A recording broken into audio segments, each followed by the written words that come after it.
Hello citizens! Recently we got a few teasers of the upcoming hacking mechanics in Star Citizen, so today I would like to go over some of my own ideas on how this gameplay could work.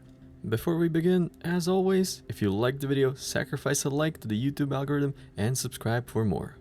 So, CIG recently showed us an image of what the new hacking gameplay might look like. It seems like they might be going for a sort of a platformer style minigame, and this made quite a few backers angry.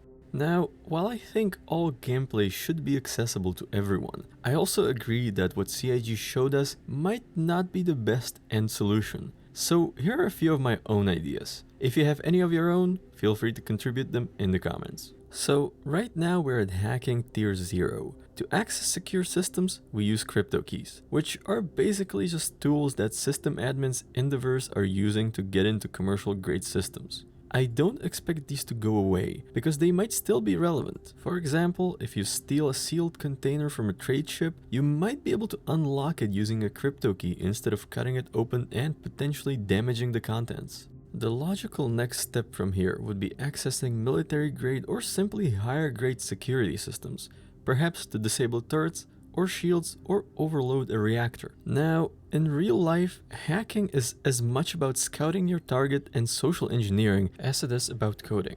Modern systems are, most of the time, too secure to be hacked remotely from the outside without previous knowledge of the system or having someone on the inside. There are a few ways this could transition into Star Citizen. I think it's safe to assume that trying to hack away your crime stat would count as hacking a high-grade system. In this case, the first implementation could go something like this. To hack away your crime stat, you need to access the bunker with the terminal and use a crypto key to log into the terminal. But you also need an authorization code. For starters, you could obtain the code by killing security or bounty hunters or by buying it from another player. Later on, this authorization code could be intercepted as a transmission as a part of data running gameplay. Of course, these security codes would only work for a limited amount of time before the authorities realized that their owner was killed or that the codes were intercepted and deactivate them. This would already add more depth to the hacking gameplay, even though it's not hacking as most people understand it. Now, I think that hacking in Star Citizen should be considered as part of a larger scope of security breaching gameplay rather than just hacking. The demo we were shown at CitizenCon was actually pretty close to what my idea for this gameplay loop is. Now,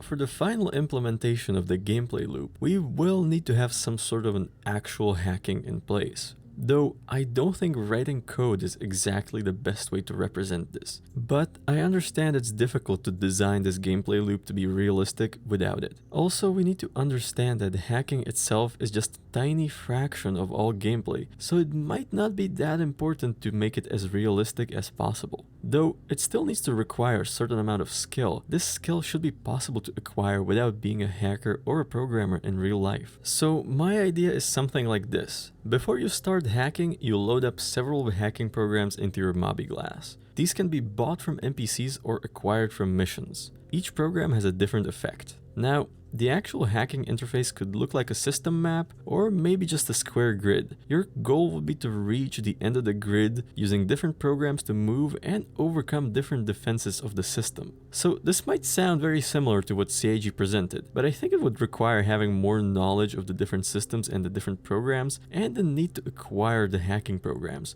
rather than just moving through a maze. So let's have a hypothetical scenario.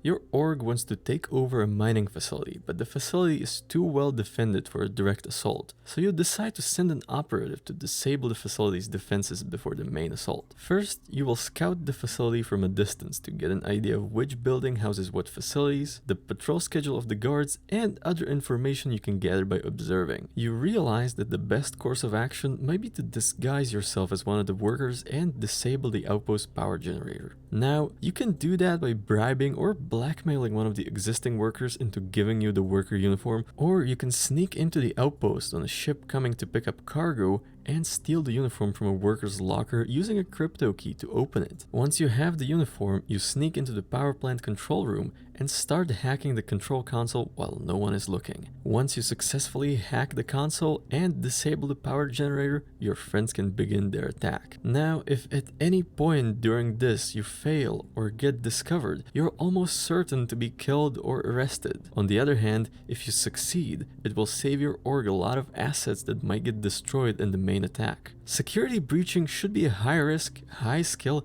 and very high reward gameplay loop. I also see some legal missions around this mechanic. For example, the local authority can send you to an outlaw outpost to retrieve flight records to find a wanted criminal.